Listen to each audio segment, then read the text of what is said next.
Hello and welcome to week 18 of World History. And my voice is going to sound a little familiar, a little dissimilar, I guess.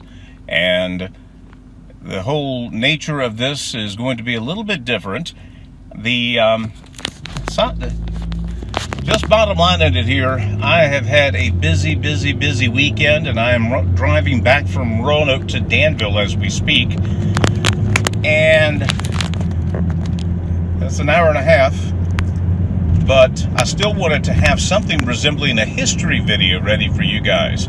So I figured I could maximize use of my time by going ahead and talking history while I'm driving home. I'll keep both eyes on the road and put together a little video for you to, so we can at least have the video experience before we meet in class on Monday. And so instead of looking off notes, this is going to be 100% off the cuff for me, extemporaneous. I have read the lesson, so it does help in that regard. But anyway, we're going to start off this week with one of the most popular novels of all time and try to explore, number one, what made it so popular and kind of where it fits in world history. The novel is Don Quixote. It was written by Spanish author Miguel de Cervantes in the year 1605. It is, in and of itself, the story is pretty simple. It is about an old farmer who has read all of these books over the years about knighthood. Remember when we talked in medieval history about the code of chivalry and how that built around society during medieval times, and the code that a knight must follow, and how it closely mirrors the sort of the samurai culture in Japan.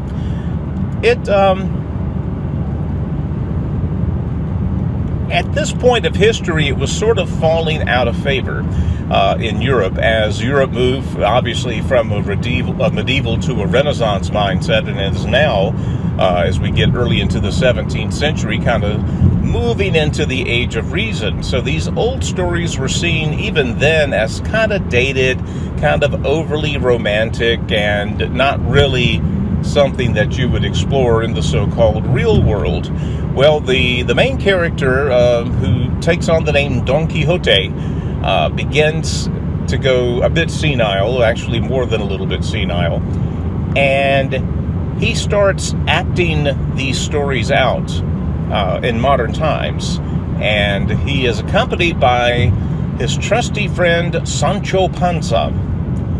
The Don Quixote rides a very normal horse that he imagines as a magical steed that he calls Rocinante. And Sancho Panza rides just a little unassuming donkey. Well, they go through little small towns and fields in Spain where he's looking constantly for a damsel to rescue, just like the knights of old. And he imagines that windmills are giants who are holding a fair damsel captive. Sancho Panza, riding next to him, sort of dryly tells him, no, it's not a giant, it's a windmill. And he goes to attack the windmill. One of the blades picks him up and throws him down from this horse. And his response to that was, a wizard changed that giant into a windmill before I could attack him. So, yeah, the guy's not playing with a full deck, obviously. We get that part. But Don Quixote has been translated into more languages than any book except the Bible. It became, not long after Cervantes died, extremely popular in all cultures. And when something has that kind of broad cultural appeal or cross-cultural appeal, you have to wonder why. What is it about Don Quixote that people throughout the world and really throughout history find so fascinating? Well, at the time, again, 1605, it was published, I think 1615, he actually published a sequel, which proved to be just as popular as the original. And most of the time, if you read Don Quixote today, you're reading both versions. They'll just slap the second part on after the first and call it a novel.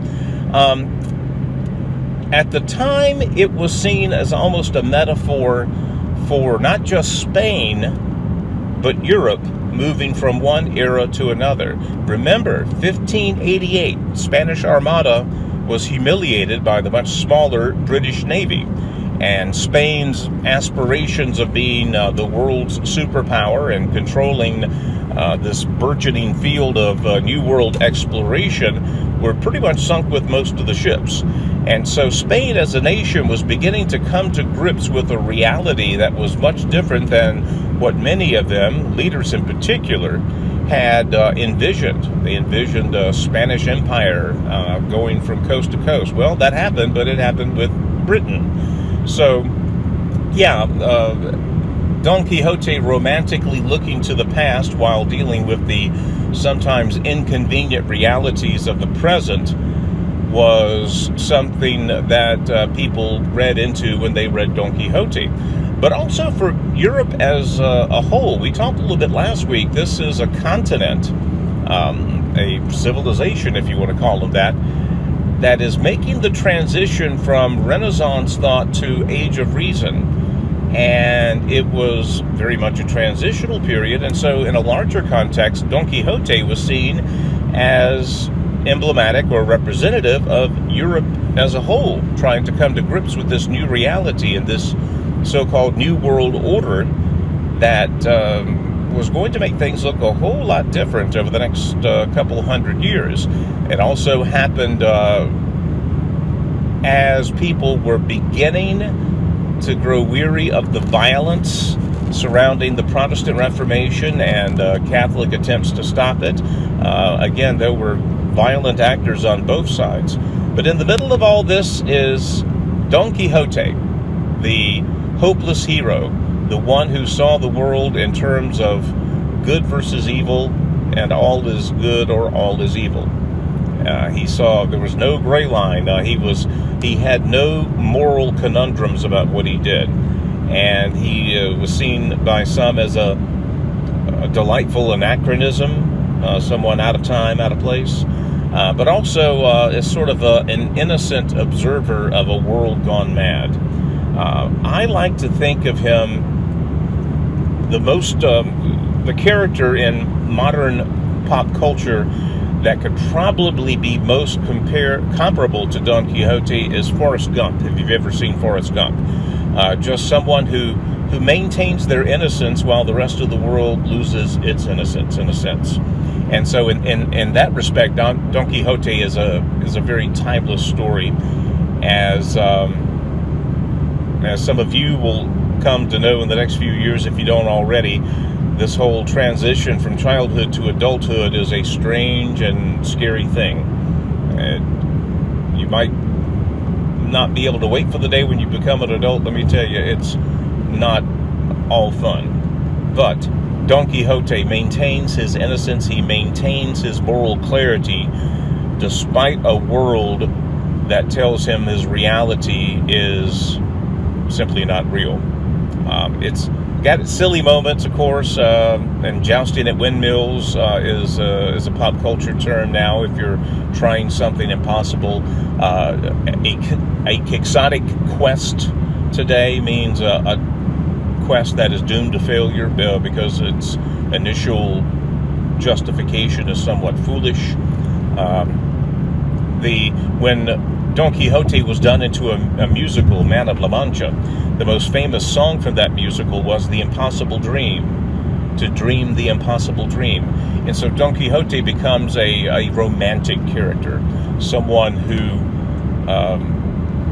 dares to dream and dream big and does not let reality get in the way of his dreams. All right, for our next lesson, we're going to be traveling several thousand miles away from mainland Europe, and we're going to go to the land down under. I don't believe we have mentioned Australia, certainly not at all in this class in medieval history. I mean in Renaissance history. I don't believe the Australian continent even came up during medieval period. It is of course, Australia is the world's sixth largest island. It's or sixth largest landmass, I should say. Second largest island after Greenland. It is in South Asia, and it is an extremely unique country in that for thousands and thousands of years, it was inhabited only by natives, only by people who were there. No other that we know of. There were some islands nearby where some islanders, knew of the existence of Australia. But in terms of the world at large, this humongous landmass lay undiscovered for centuries and centuries.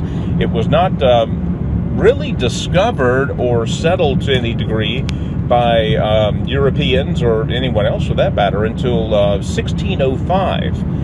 There have been sightings of this island. Of course, if you look at it on a map, it's south of Asia. So in determining the trade route to China, you would think one of these boats that, almost accidentally run into it. It's so darn big. There have been sightings of the coast, but no Englishmen that we know of set foot there until the year 1605.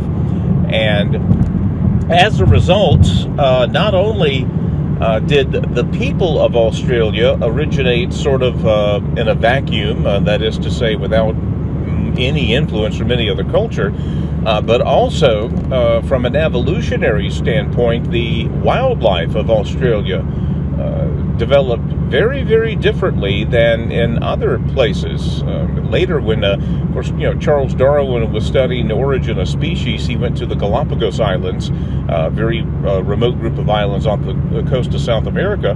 He also studied quite a bit of Australia's animal life, because it was just so very unique compared to anywhere else. There were things that developed in Australia that did not develop anywhere else. The kookaburras, the whole idea of marsupials. Marsupials come in several classes in Australia. Kangaroo, of course, being the most common, but wallabies and whatnot. There's like 15 subclasses of marsupials, I think, in Australia. The platypus. Something that strange could only come from Australia, evidently. So Australia's wildlife is one of the most notable parts of it, again, because it was sitting there all by its lonesome for thousands and thousands of years. Animal life evolved very differently in Australia than it did in other places. And you can go to their partner over there to the east, New Zealand, and same thing. Lots of very unique creatures. Also, in terms of that, Australia is unique insofar as about 80 to 85% of it is, for all practical purposes, uninhabitable, at least by civilizations. Small tribes can find a way to live, but in terms of large populations forming around plentiful water and food, it's impossible in 80+% of Australia that we call the outback. It's dry. It's unarable land that's not suitable for farming. There are no reliable sources of water. So 4/5 of the country is, from a civilizational standpoint, uninhabitable. But there were people there. The Aborigines, the original people of of Australia, they were to Australia what the Native Americans are to the North American continent. And again, for many, many years, much like the natives in North America, their culture evolved without outside influences. So, much like when we were talking about the Mayans and the Aztecs developing in a very different manner than did Europe, Australia's population developed in a very different way. Again, because they didn't write a lot of the stuff down, and of course a lot of what we know about Aboriginal culture is through word of mouth, through the oral tradition. There's a whole lot of things that quite frankly we'll never understand, but there are some broad things we can interpret about the nature of the Aborigines. And one of the things is they seem to be a largely peaceful and communal people, even though there were hundreds of various Aboriginal tribes scattered all throughout this large continent of Australia. in North America, there was plenty of evidence of fighting between Indian tribes. There were great wars between Indian nations that were handed down in lore and in stories that were shared. There's not much of that in Aboriginal culture. There's some, I mean, they weren't immune to it, but by and large, the Aborigines were fairly peaceful people, and there's plenty of evidence to suggest that if a tribe over here had a rough time getting food, another tribe would step in to pick them up. Even though they were of different tribes, they were all, natives of Australia. So very interesting. The Aboriginal culture, very communal, very helpful. So yeah, I mean, they were much more peaceful, evidently, than their North American counterparts. Now, of course, the story in Australia is similar to the story in North America, South America, the Caribbean. The people who came in boats also had guns, and the natives didn't. So, and again, much like with the West Indies, with Columbus, and with North America, with the English, which we'll talk about more a little bit later, there is the same pattern. There were a few people who were genuinely interested in sharing the gospel of Jesus with the natives. There were some very devout people whose number one purpose was to do that. But for every one of those, there were a dozen who were there for the stuff. Be it gold, be it farmland, be it natural resources or whatever. They came to get stuff. And so the story played out in Australia much like it did in the other places where Europeans colonized. Now, again, as we've talked about in class before, if you want to feel guilty for that, you're free to, but there's really no need to, because this was human behavior at the time. It has only been recently, relatively recently in human history, that we collectively have evolved to the point where we say that is wrong. That just because you have bigger guns than someone doesn't mean you should be able to make them do your will. But again, the story played out in Australia much like it did in other nations. So in that respect, Australia is not unique.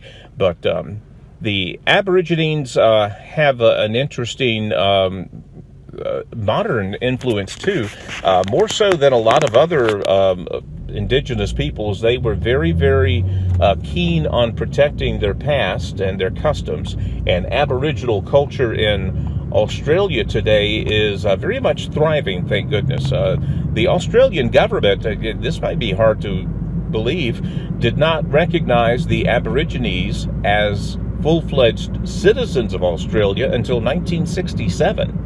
Now, the explanation of that was, and there might be some merit to this, that the Aborigines were not really interested in being a citizen of Australia. As far as they were concerned, what's the point? We're already here. Why should we have to be a citizen of Australia? Well, that might be true, but yeah, to tell you how, so you'll get a lot of parallels in the history of Australia to the colonization history of North America and South America. And like we said, it was not until 1967 that the natives of Australia, the Aborigines, were even recognized as citizens of this so-called democracy of Australia. So again, you'll see a lot of parallels, and of course Australia will become strategically a very crucial part of the British Empire that's being built. Alrighty, last part, we're going to continue with exploration of the New World, and for the first time we will permanently settle down in North America, and not very far from where we live.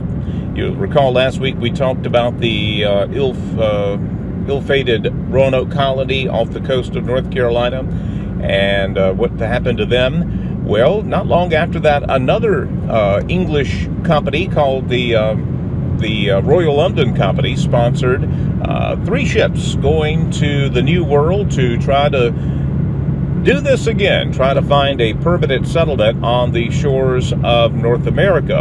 And of course, we mentioned that this portion of the North American shore that was charted earlier by Sir Walter Raleigh.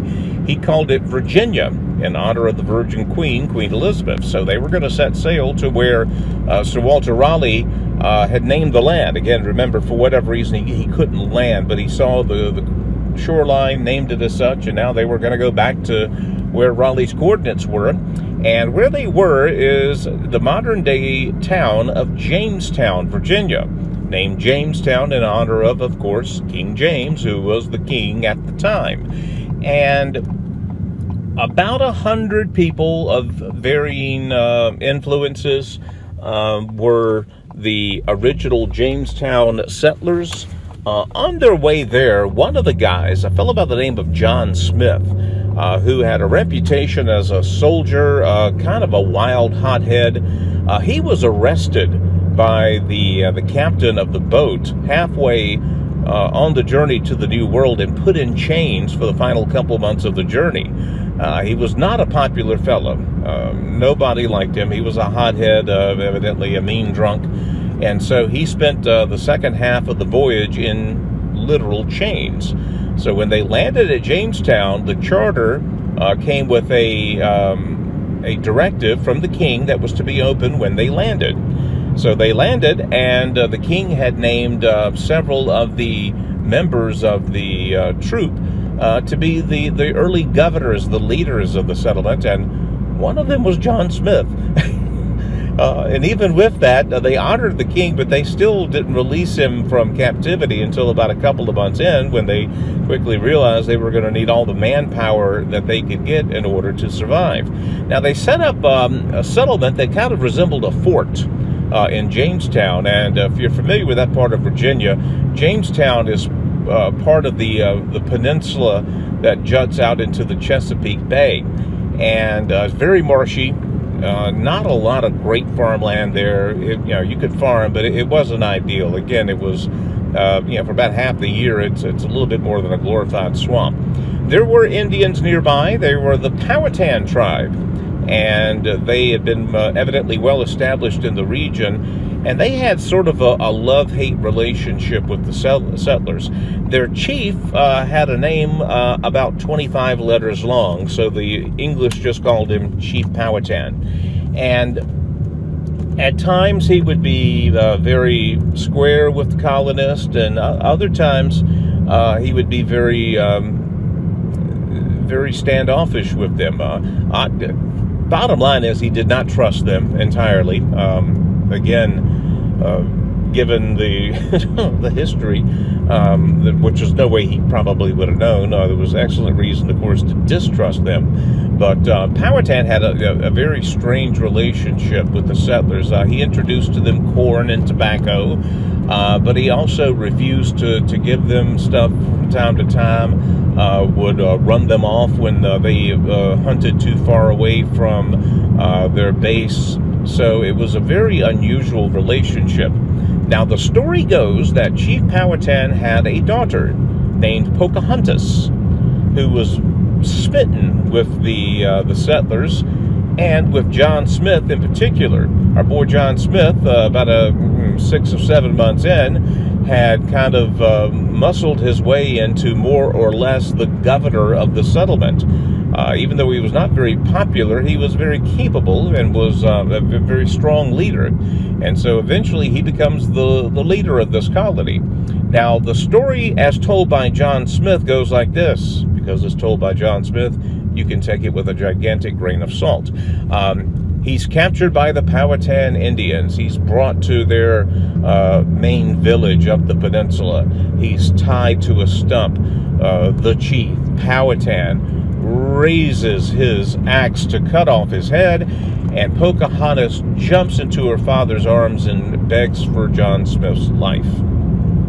Well, what we do know is that Pocahontas became sort of a spokesperson for the Indians in regard to the settlers, and became very popular amongst the settlers, popular enough to the point where eventually she made a couple of trips back to England, and for her trouble, the painters who depicted her painted her as a white person. Well, again, it's not unusual for for painters to take broad liberties with their subject, and Pocahontas was almost certainly not this white. She was probably almost certainly very much a brown-skinned native. So anyway, but she became very popular in British social circles and made quite a name for herself.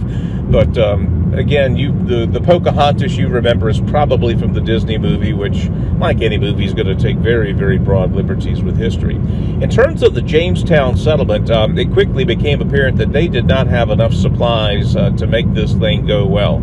So they immediately began sending back for more supplies and more supplies. Eventually, they established a pretty good foothold on the peninsula of Virginia, so much so that 12 years after settling there, they had several hundred people, and they decided to have a formalized form of government. They formed what was called the House of Burgesses, which was basically Parliament for the New World. And the House of Burgesses still operates today. It's called the Virginia General Assembly. It is the oldest continuing lawmaking body in the entire Western Hemisphere. Also in 1619, something very significant but not quite as nice occurred. The very first slaves were brought into the New World. They were not indentured servants because these were actually prisoners that were captured in Africa by rival tribesmen and sold to the Dutch for a price, and then the Dutch dealt them to the English. And so, thus, in 1619 began the institution of slavery in the U.S. And, of course, we'll have an awful lot to say about that as we move on. So, Jamestown indicates the sort of beachhead in the New World for the empire, for the British government. And from Jamestown, we get the first seeds of democracy in the New World with the House of Burgesses. We also get the beginning of the industry of slavery, which would exist, of course, in the New World for, 240 plus more years. And we also get the first establishment of what's called reliable cash crops. This thing that the Indians taught them to grow called tobacco. People have been smoking, of course, since the beginning of time.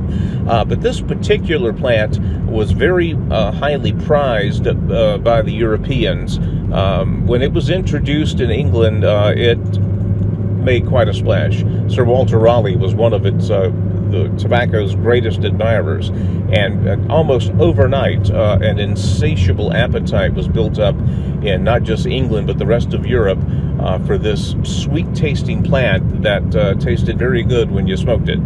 And so Virginia had its top cash crop, and even today, even after all the different changes to the tobacco industry, tobacco is still the top cash crop in Virginia. And of course, if we're going to localize it even more, the climate and the soil here in Southside Virginia was immediately determined to be extra good at growing this native crop. And so you had now, with the tobacco, you had a reliable cash crop.